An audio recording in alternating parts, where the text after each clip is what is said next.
And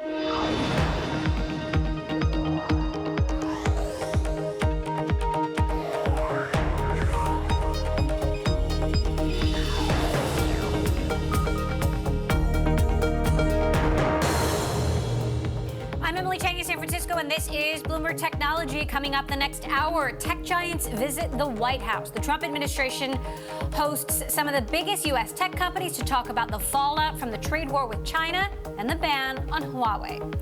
Plus, the proclaimed arrogance of Silicon Valley. Ripple CEO Brad Garlinghouse has called Facebook's Libra pitch to lawmakers somewhat presumptuous. We'll ask him how the controversy is impacting the broader crypto market. And deep fakes from Trump to Pelosi to Obama to Zuckerberg. No one, it seems, is safe from doctored videos that are so good you can't tell they're fake. We talked to one company that says it can with a sort of virtual inspection. But first, to our top story. Big tech companies were back in Washington Monday, only not to discuss cryptocurrency or antitrust. Trump's top economic advisor and Treasury Secretary called a meeting of business executives to talk about the economic impact of the trade war with China. One particular topic stood out: the administration's fight against Huawei and whether the ban should stand. Among the companies in attendance today, representatives from Microsoft, Intel, Qualcomm, and more. To discuss in D.C., we've got our Bloomberg trade reporter, Jenny Leonard. So, Jenny, what is the latest we know about this meeting? Who was there? What was discussed?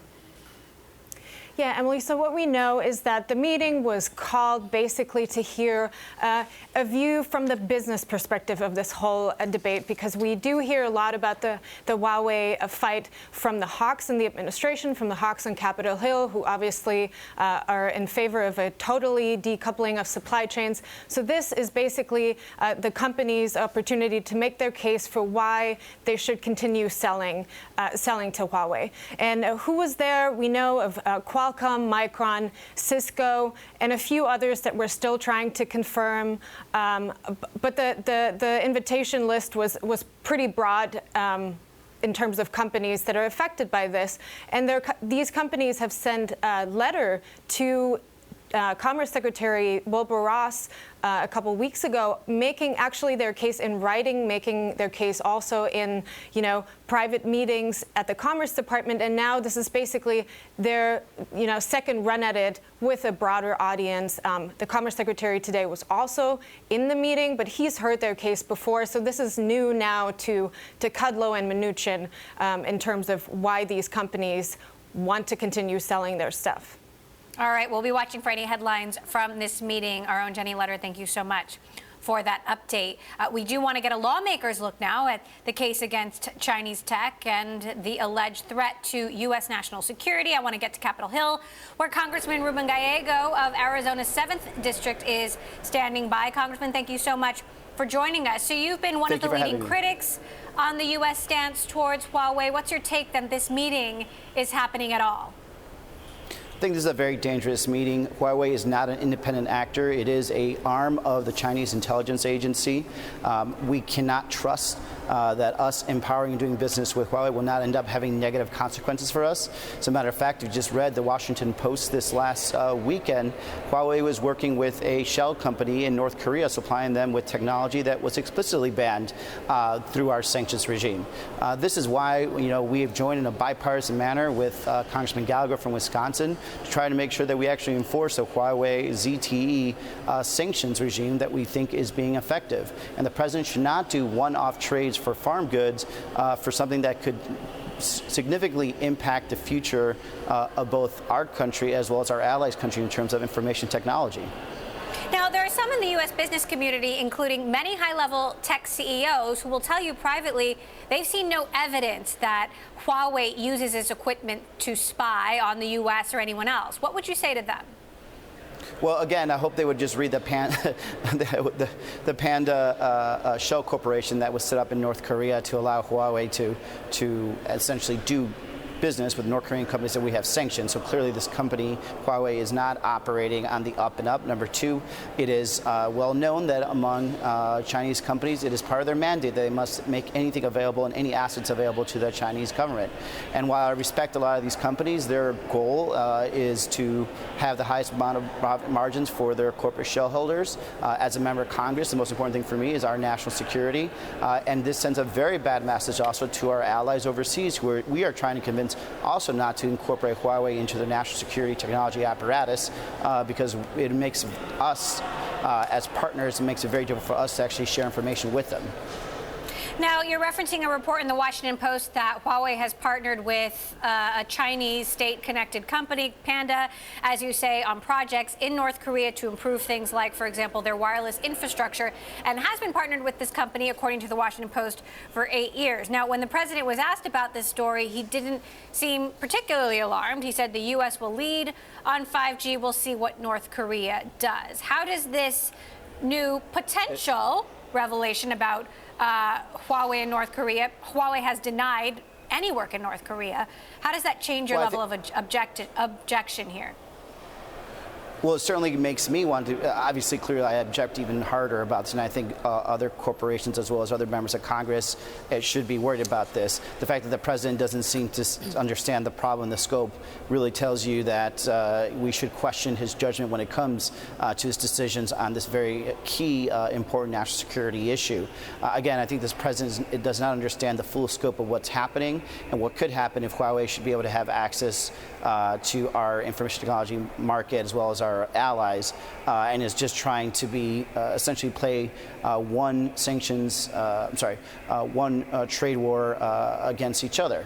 We should not be trading access to the 5G market for Huawei for us to go back to what we had pre-trade war, which is basically us being able to sell farm products to China. This is should be separate from this trade war because this will have longer lasting effects to our national security than this temporary trade war we have. Well, and that's my next question, because, you know, the leaders of these U.S. companies will say the blacklisting of Huawei has significantly hurt their bottom line. Some of these companies provide supplies, provide chips, for example, to Huawei smartphones and laptops and consumer products that they say don't have much of a threat to national security. What would you say to those CEOs? Well, they're wrong. It's determination and has been the determination of the U.S. intelligence community as well as Congress, as ET and Huawei are dangerous operators. We have a right as Congress, as a nation, to stop corporations from engaging with other countries and other entities that potentially put our national security apparatus in danger or do not align with our interests. I don't see these companies complaining about us having a sanctions regime against Iran, against other bad actors around the world. They do not have a right to corporate profit at the sake of U.S. national security. That's just how it is, and unfortunately, hopefully we in Congress get our way and are able to stop the U.S. administration as well as these CEOs from getting their way. So exactly, what would you like to see the Trump administration do? What do you think Congress should do? I think the Trump administration should continue with the sanctions regime they have right now and force them going even stronger. And I think if Congress, and hopefully that stays, if the president does not do that, I think Congress, the House and the Senate in a bipartisan manner, should pass a new sanctions regime or continue the sanctions regime that exists on Huawei and ZTE to make sure that we're enforcing some good order and discipline to continue to protect our national security interests. Now, since I have to ask you about Iran. The president defends withdrawing from the Iran nuclear deal, and meantime, Iran has seized a British-flagged oil tanker. Tensions seem to be escalating. So what do you think the U.S. should do about the Iran situation? Look, I think that we have to respond to Iran, but in a measured manner with assistance and concurrence with our allies, especially Britain and our European allies. I think at the same time we do have to recognize that us leaving the JCPOA without any plan, more as a knee-jerk reaction to anti-Obamanism policy that this president has created this situation. Right now, Iran has said they're going to comply with the JCPOA, even though they're not going to receive any of the economic benefits of sanctions lift. But there are still other areas that we have to keep this president. But the last thing we can afford, the last thing that we need is a war in the Middle East. It's not even in our national security interest for us to engage in this type of war. But we have a lot of other tools in the toolbox, I think, to both keep Iran in check and also at the same time try to de-escalate the situation through diplomatic means.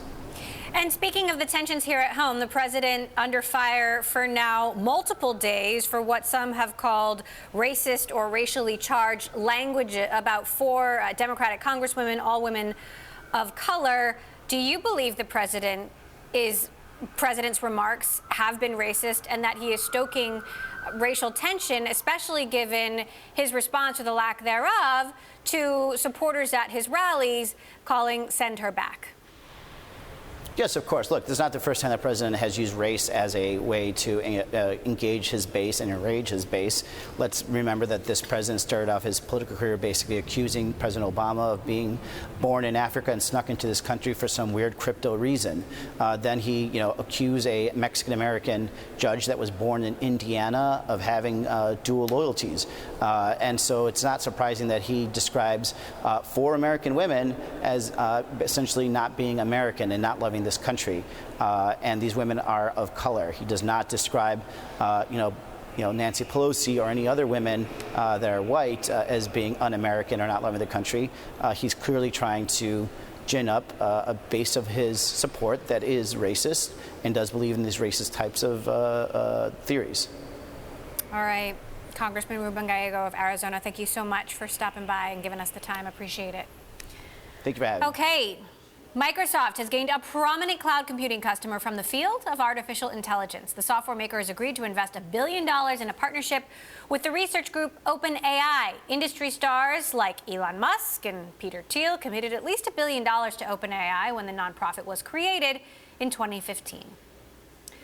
Coming up, Facebook's Libra got a little love from lawmakers on Capitol Hill last week, but will the crypto community welcome the new digital money? We'll ask Ripple CEO Brad Garlinghouse next. This is Bloomberg.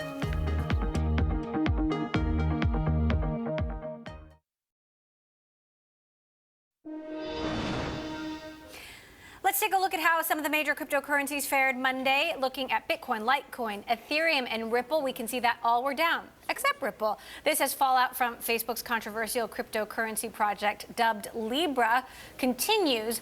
The U.S. lawmakers spent 2 days last week grilling Facebook's David Marcus, the co-creator of the currency project, over their proposed stablecoin, one that analysts say could leverage the social network's 2 billion users to create a de facto global currency. To get some insight on how Libra could shape the digital money space, I want to bring in Brad Garlinghouse, the CEO of Ripple, and Bloomberg Tech's social media reporter Kurt Wagner, who was in the hearings last week. Brad, you were watching, you were live tweeting. Indeed. You think Facebook's plan is a little presumptuous. Why?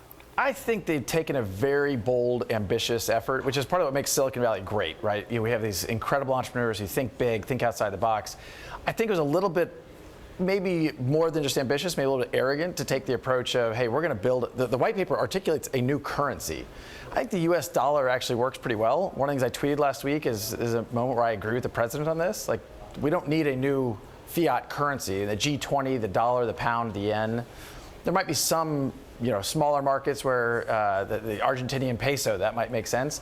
But I think that's a longer tail. And I just think the way they rolled it out, as we saw, there's a lot of turbulence, a lot of headwinds.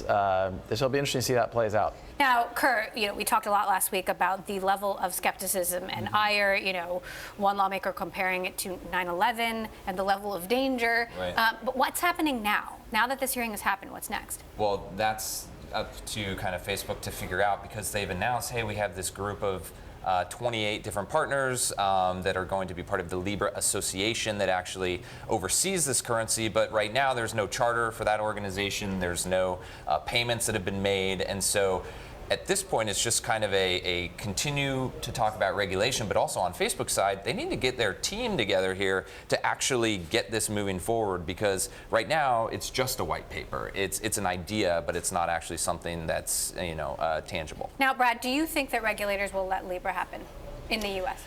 Look, I think Facebook had conversations with regulators before they announced the white paper, and some of those regulators I know had expressed concerns, and I don't think Facebook really did enough to mitigate that and to really make them feel comfortable. It's very important to both the U.S. government and governments around the world that financial regulation matters. Know your customer and anti-money laundering and anti-terrorist financing. These are important foundational pieces of our financial system, and we need to make sure that the future constructs keep those in mind. And again, I think that the only danger that's happening right now is that legitimate projects working on taking advantage of crypto to solve real problems get caught in the crossfire a little bit, because you're seeing, even the president came out and tweeted, I don't like cryptocurrencies. Well, that's a little like saying I don't like an internet company in 1997. There's lots of different shapes and sizes. What Ripple's obviously doing is with banks, with regulators. It's almost the antithesis of how Libra is really approaching the effort. So there are some who've said that if Libra succeeded, that wouldn't be good for Ripple. That would reduce Ripple's opportunities. Is there truth to that? No, actually, I look at Libra. I mean, Facebook's a consumer company, and when they think about the problem they're solving, I think it's very much a consumer-oriented problem. What Ripple's doing is at the institutional level. We're connecting banks. If anything, and I said this publicly, we had one of the best weeks we've had in our history the week Libra was announced, because it's a call to action from banks. David Marcus came out and said, hey, this is the end of Western Union. Well, that's an assault on the financial sector, and we've taken the opposite approach. Well, let's work with the system, because the regulations are enforced at that point. And again, I just think we can't paint this one big broad brush, particularly at the U.S. government level, where you have technologies like Bitcoin and Ether that are controlled by Chinese miners. You work with a lot of banks. What do they think of the Libra Association? And would you ever work with the Libra Association? Well, I think what you saw happen, and Kurt kind of alluded to this, a lot of people signed up, the 28 members signed up kind of with it was just an LOI. There was no money changing hands, there was no hard commitment. And so they wanted to have a seat at the table and hear what was going on. I even think it'll be interesting to see, do the 28 that have signed up continue to participate? I think it's too early to tell, but I do think it was very noteworthy that there weren't any banks and financial institutions as a part of that 28. Because again, I think it's kind of an assault on that system, which is ambitious to say the least. Now, Kurt, there have been reports that there's been skepticism among the partners who've already signed on to this project. What are we hearing about that, especially since last week? Well, they're not saying anything publicly, and I think that's one of the biggest concerns, quite frankly, is that Facebook is really out here taking the beating a little bit by itself for a project that they claim is a, they are a co-founder with many other companies. So if I'm Facebook, I'm sitting here going, hey, are you guys in or not? Because we could use a little support out there. But with the banks, Bloomberg has reported that Facebook and others in the association are out talking to banks right now. They want them to be part of those members, because I think it does add a level of legitimacy to this whole effort if they can have banking partners on board. But right now, I think if you're Facebook, the biggest challenge is just getting those people to actually say something publicly so they put their name behind what they're doing. So, Brad, on another topic, Bank of America, there have been reports that Bank of America has taken out a patent that suggests it's using the Ripple ledger for its currency transactions. Can you comment on that? I saw that. Can you confirm or kill the speculation? I can neither confirm nor kill. Look, we are, I think, widely known to be working with a lot of banks around the world, and certainly some of the largest banks already in the world are customers of ours today. And we'll continue working with big banks around the world, and I too was surprised by that patent application, because we have not announced anything. All right, well, I had to try and ask. Enough. Thank you, Brad Carlinghouse, the CEO of Ripple, and Kurt Wagner, who covers social media for us. Thank you both. Thank you. Okay, coming up, how China plans to keep up with big tech IPOs by opening a new NASDAQ-style stock exchange. We've got all the details right here. Next, this is Bloomberg.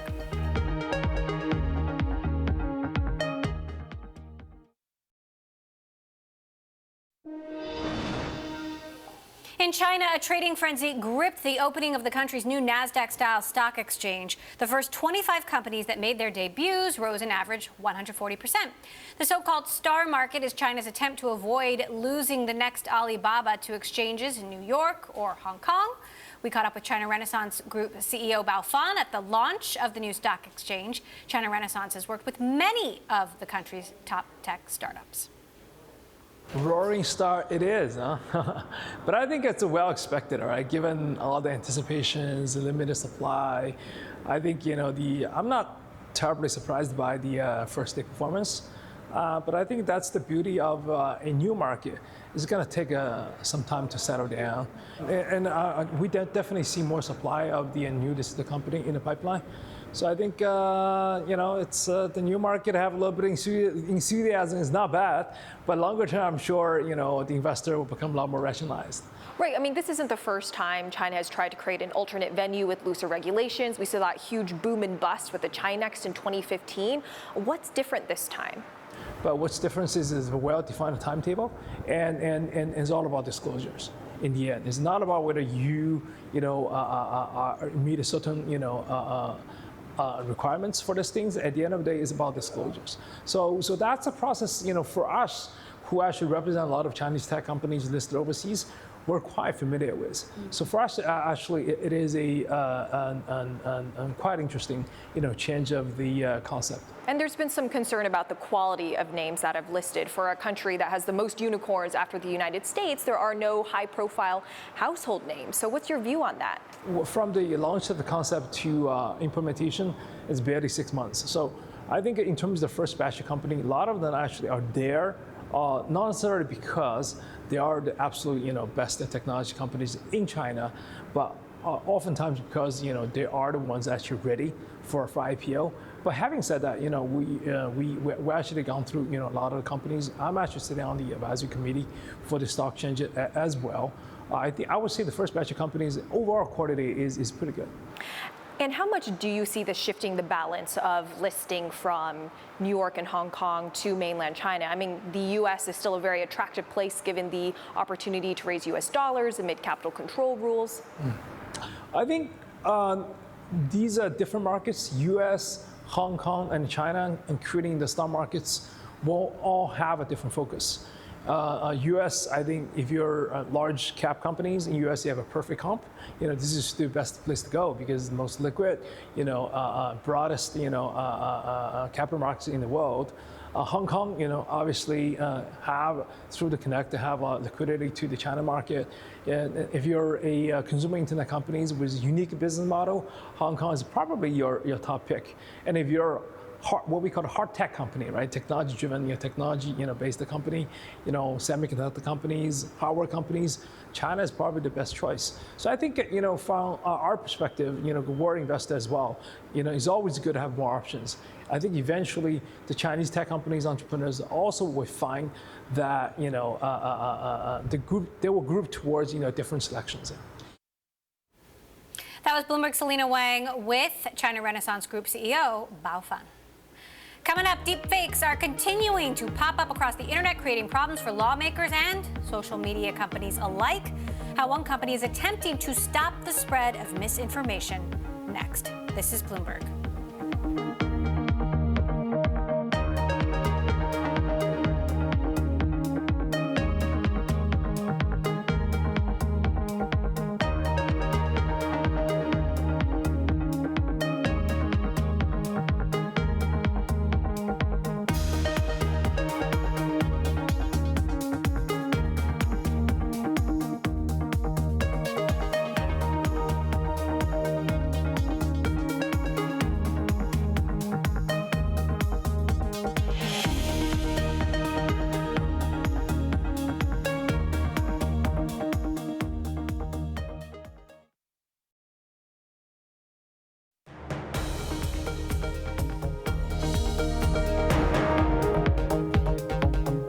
Technology, I'm Emily Chang in San Francisco. Back to our top story, the Trump administration versus China. As the U.S. and China continue their trade war standoff, the White House has convened a meeting of tech minds to talk about the tensions. You know what that means from a tech perspective. Huawei and the Trump administration's desire to ban U.S. government agencies and businesses from doing business with the Chinese telecom giant. To discuss the latest, Bloomberg Tech's executive editor, Tom Giles. So we're still waiting for headlines from this meeting that's been happening today at the White House. Right. What is on the agenda of these tech CEOs, we believe, who are meeting with That's right. Trump aides right now? That's right. I mean, it's very much in their interest to have these restrictions as loose as possible.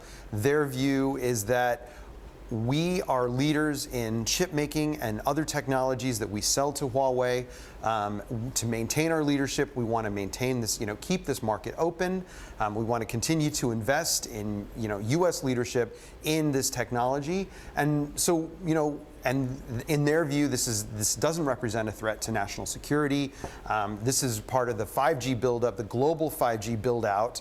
And this is not something that we want to, this is not an area where we think national security interests are at risk. Now, the argument has been made that some sales to Huawei should resume for consumer devices like smartphones, like laptops, but that perhaps anything that would be put into 5G equipment might be put into a different category. Explain that. It's not clear to me how the U.S. is going to delineate between what's a threat to national security, what isn't a threat. There's a view that if we slow the rollout of 5G globally, and Huawei is at the forefront of that everybody's hurt. As a result, all of the people who are investing in IoT and wireless technologies that will benefit from the rollout of 5G will be at a disadvantage, and that includes a lot of big U.S. companies. So let's not slow this rollout in order to accommodate this, the Huawei ban. Now, this seems to be a bipartisan issue. You've got Republicans and Democrats who are trying to push a bill through Congress that would prevent Huawei from being used as a bargaining chip in the trade war and keep this blacklist That's right. in effect. And yet, when you talk to a lot of these tech CEOs privately, they don't believe that Huawei is using its equipment to spy on the United States. Perhaps this report from the Washington Post about Huawei working with a Chinese company to advance wireless infrastructure in North Korea might change their minds. Right. But the people at the very top of some of these U.S. tech companies have not seen any evidence that their products are being used in nefarious ways. Yeah, it's a big question, right? And it's a conversation that the U.S. is having with its allies. We've just seen recently in the UK, they're holding off on a decision about whether to impose a similar ban on sales to Huawei there for their business with Huawei in the UK. A lot of U.S. allies, these are close allies, are asking that very same question. Where's the evidence that Huawei is creating back channels, is creating back doors for the Chinese government to spy on our equipment? Where's the fresh evidence that they are stealing intellectual property? We want to see that in order to make a decision, because there's a lot of U.S. allies that are really dragging their heels on imposing these same restrictions on Huawei that the U.S. has imposed. Meantime, more reporting on the FTC that they have reached an agreement with YouTube for a settlement. This as we're waiting for the final amount of a fine that the FTC will levy on Facebook. Tell us about this YouTube situation. Right. So the FTC has been looking into whether or not YouTube has violated terms of COPPA, this online protection for minors, for children. Right.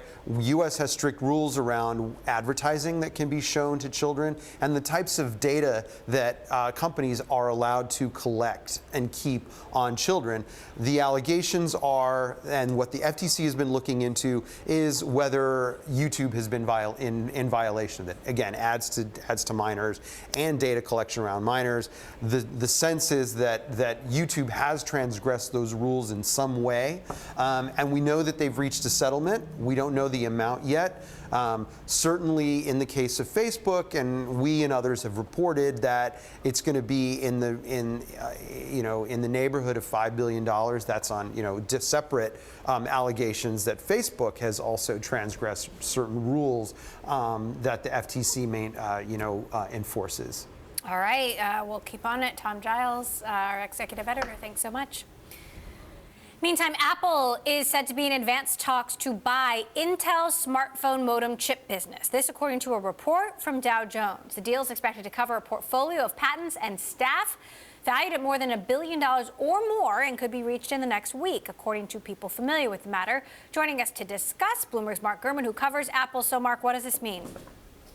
What this would mean for Apple is them getting a jump start in developing their own modems. Modems are extremely key in order for Apple to have their devices connect to the internet anywhere in the world. Right now, they use a combination of modems from Qualcomm and Intel, Apple has been looking at ways across its entire product portfolio, all the components inside those products, to reduce reliance on third-party suppliers, so building their own modem would do that. And by buying Intel's modem business for $1 billion, they'd get a few hundred engineers and hundreds of patents to help jumpstart this effort. So it seems like a win-win for Apple and Intel, which has been looking to offload the business after shuttering it recently in the last few months.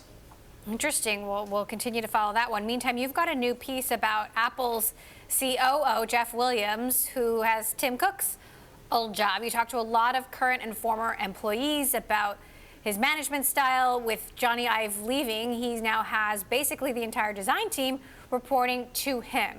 Tell us about Jeff Williams and what you learned.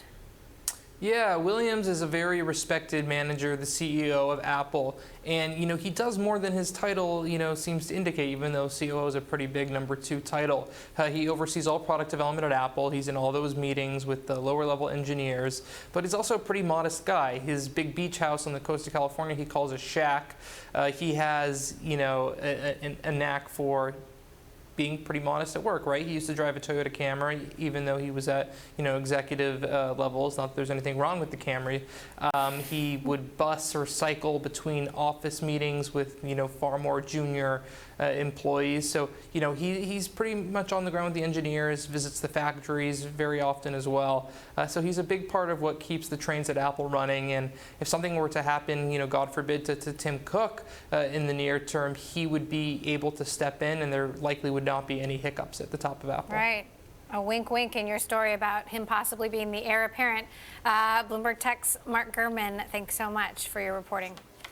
Coming up, HelloSign is improving document workflow for companies like Lyft and Twitter. How is it managing to compete in the crowded productivity software market? That's next. This is Bloomberg.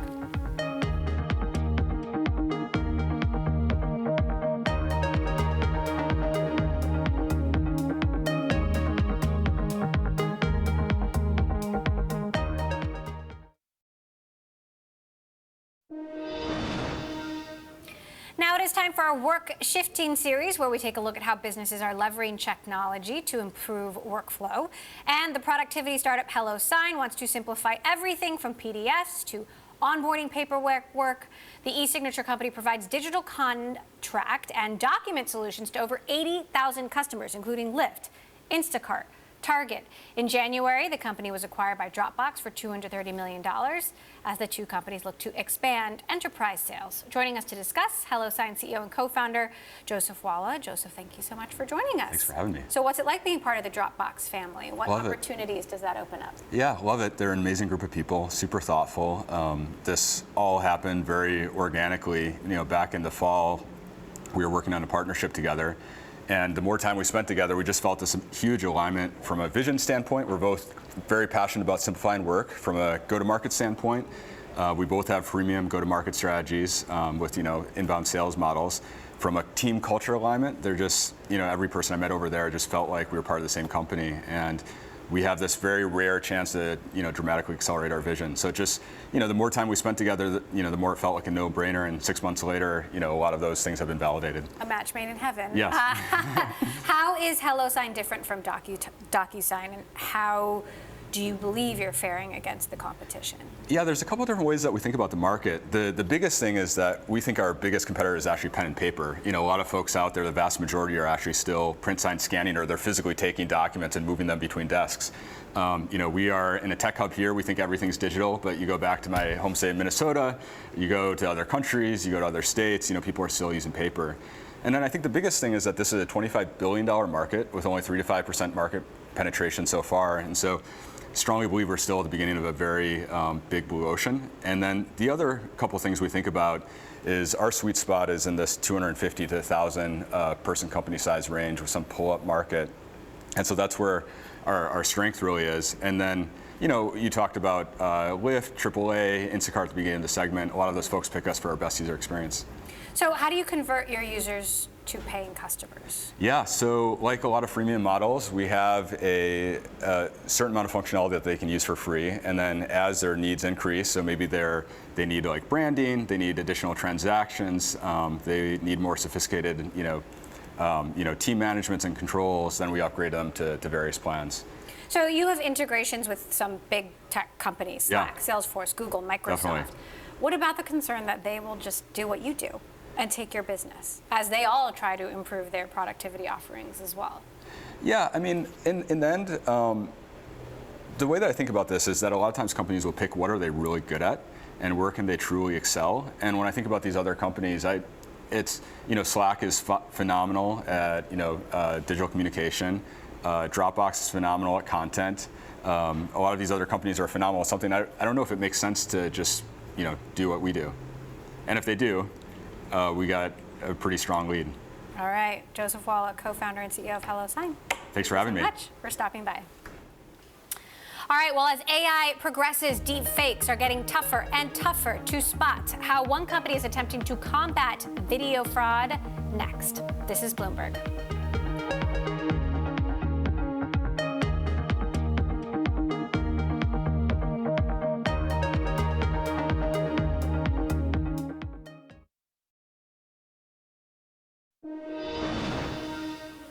An investor is suing Netflix after the company reported it lost U.S. subscribers for the first time in 8 years. The proposed class action suit claims the streaming giant kept the bad news under wraps for 2 months, instead pumping up the stock price with rosy projections. The suit says the company stuck with a prediction of 5 million new subscribers that they knew to be false or misleading. Netflix reported a loss of nearly 130,000 subscribers last quarter following a price hike of its most popular subscription plan from $11 to $13 a month. Netflix didn't immediately respond to a request for comment. Well, with the rise of AI technology, fake videos and audio keep getting better and easier to make and also harder to spot. Just last month, deepfake videos featuring the likeness of Facebook CEO Mark Zuckerberg and House Speaker Nancy Pelosi triggered a new round of questions about the policing of misinformation. And with the rate that technology is progressing, lawmakers are concerned the doctored videos could further add to the spread of fake news. Bloomberg's Quick Take explains the rise of deepfakes and the dangers they pose. Take a listen. We're entering an era in which our enemies can make it look like anyone is saying anything at any point in time. Jordan Peele created this fake video of President Obama to demonstrate how easy it is to put words in someone else's mouth. Moving forward, we need to be more vigilant with what we trust from the internet. Not everyone bought it, but the technology behind such frauds is rapidly improving, even as worries increase about their potential for harm. This is your Bloomberg Quick Take on deepfakes. Deepfakes, or realistic-looking fake videos and audio, gained popularity as a means of adding famous actresses into porn scenes. Despite bans on major websites, they remain easy to make and find. They're named for the deep learning artificial intelligence algorithms that make them possible. Input real audio or video of a specific person, the more the better, and the software tries to recognize patterns in speech and movement. Introduce a new element like someone else's face or voice, and a deepfake is born. Programs like FakeApp, the most popular and widely available for making deepfakes, need dozens of hours of human assistance to create a video that looks like this, rather than this. In August, researchers at Carnegie Mellon revealed software that accurately rendered not just facial features, but changing weather patterns and flowers in bloom. This advance is not yet available to the public. But with increasing capability comes increasing concern. In a world where fakes are easy to create, authenticity also becomes easier to deny. People caught doing genuinely objectionable things could claim evidence against them is bogus.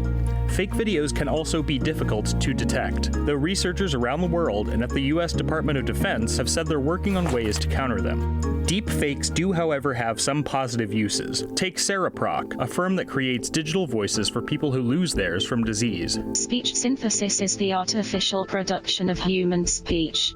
There are also applications that could be considered either good or bad, like the many, many deepfakes that exist solely to turn as many movies as possible into Nicolas Cage movies. Oh, hi, Mark. All right, before we talk a little bit more about deepfakes, a tweet from the president. The president says a deal has been reached on the suspension of the U.S. debt limit. In a tweet, President Trump said, "I'm pleased to announce a deal has been struck with Senate Majority Leader Mitch McConnell, Senate Minority Leader Chuck Schumer, Speaker of the House Nancy Pelosi, and House Minority Leader Kevin McCarthy on a 2-year budget and debt ceiling with no poison pills, ... No second tweet yet, but we'll be waiting to see if the president tweets again. This suspends the raising of the U.S. debt limit. There we go. The second part of the tweet. This was a real compromise in order to give another big victory to our great military and vets. Exclamation point. We'll keep you posted. Okay, back to deepfakes. One company tackling deepfakes is the photo and video verification platform TruePic. Founded in 2015, TruePic's patented controlled capture camera technology checks images for manipulations and watermarks, then watermarks them with metadata, verifying them at the source. It recently announced TruePic Insight, a product that compares photos against similar ones in search of irregularities. Joining us to discuss, TruePic CEO Jeff McGregor. So how exactly does the technology work? Thanks for having me, Emily. So to start, I think that the video that just rolled is a great example. We're ending up in a distrust by default state online. The company started 3 years ago, and we were originally focusing on simple photoshopping and manipulation. Now we have synthetic media generated entirely by artificial intelligence, and our view is it's going to become impossible to tell if images are created by light or by a computer. So we set out to build a highly specialized camera that verifies photos and videos at the point of capture. So imagine light coming into a camera lens and us getting to that pixel data as soon as it's created, and then using all of the geospatial data on the device and verifying it as soon as it's created. So not looking to verify photos or videos afterwards, but verifying them at the point of capture. So who's verifying them, essentially? It's the technology behind TruePic that's verifying that data. So we look to get to that data. So this happens like when the photographer is in the war zone shooting a scene? Is that what you're telling me? Great question. So anyone can download TruePic. We have a free application today. It's on iPhone and Android. And we're moving towards a direct integration of TruePic onto devices. So we view a world where anyone with a smartphone on their camera can swipe over to a verified mode and take a high integrity image directly on their device. So it could be documenting a war crime, it could be documenting an insurance claim, but you have the ability to capture that high trust image. Now, we mentioned the deepfake of House Speaker Nancy Pelosi. Here is what she had to say about that at the time. Something like Facebook says, I know this is false, but it's a lie, but we're showing it anyway. Well, to me, it says two things. One, that I was giving them the benefit of the doubt on Russia, but clearly I thought it was unwitting, but clearly they wittingly were accomplices and enablers of false information to go across Facebook. So her responding there to Facebook leaving the video up, despite other companies, YouTube took it down, they left it up, they deprioritized it, they flagged it. But in response, you had a public outcry, as well as an advertising company doing a deepfake of Mark Zuckerberg, which we also have a clip of just to revisit. Take a listen. Imagine this for a second. One man with total control of billions of people's stolen data, all their secrets, their lives, their futures. I owe it all to Spectre. Spectre showed me that whoever controls the data controls the future. Now, even as somebody who's covered Mark Zuckerberg day in and day out for 10 years, that is scary. Absolutely. I think that is scary. What's really scary is that Nancy Pelosi video was just a slowed down video. I mean, that wasn't even synthetically generated. So, we haven't reached the sophistication in the technology community to be able to even programmatically detect a slowed down video. We're grossly underprepared to be able to detect deepfakes. What's your take on whose responsibility it is to police these videos? Should Facebook be held responsible for knowing that that video is fake and taking that video down? I think they have a responsibility to do everything in their power that they can do. And one thing that's really troubling to me about Facebook is they've recently publicly said that they're moving to more one-to-one encrypted messaging. Now, when we talk about the deepfake doomsday scenario, we think about politicians with words inserted into their mouth and being used for political discourse. What we don't talk about is how these can be used on a one-to-one way in a weaponized fashion. So one example, just a couple weeks ago, and I don't want to name the name, there was an application where the input was a photo of any woman and the output was a photo of that woman undressed using this same technology. Now imagine how that could be weaponized in a high school or a workplace, and if Facebook moves to more one-to-one encrypted messaging, it's going to become impossible to detect fake and manipulated content. Now, I understand the value of your technology, but isn't it just a matter of time before bad actors out there start counterfeiting your technology? No, so we're working hard to integrate directly at the hardware level of the device. So for TruePics verification software to run directly on chip and be able to access all of the geospatial data and the camera sensor on the device so that no one can ever pass us bad data. And that's our plan, to be able to bring that technology to as many people as possible and to do it in the most secure way possible. So what are the biggest use cases you see for deep fakes, especially as we go into a U.S. presidential election? Yeah, I think that's where it becomes really nerve-wracking, right? And we saw this 4 years ago or in 2016, and I believe we'll see it again. It's going to be well-timed deep fakes. So, there's been some pushback. Maybe we're overblowing this problem. But the reality is that people that really want to manipulate the public opinion are going to use a well-timed, well-placed deepfake that's distributed very, very quickly at a point where we're just about to make a decision as a country and a democracy. So that's what we're most scared about. All right. Jeff McGregor, CEO of TruePic.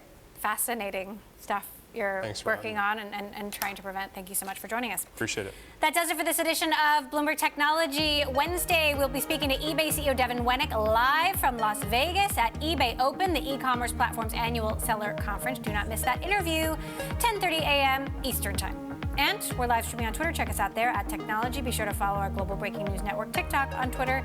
This is Bloomberg.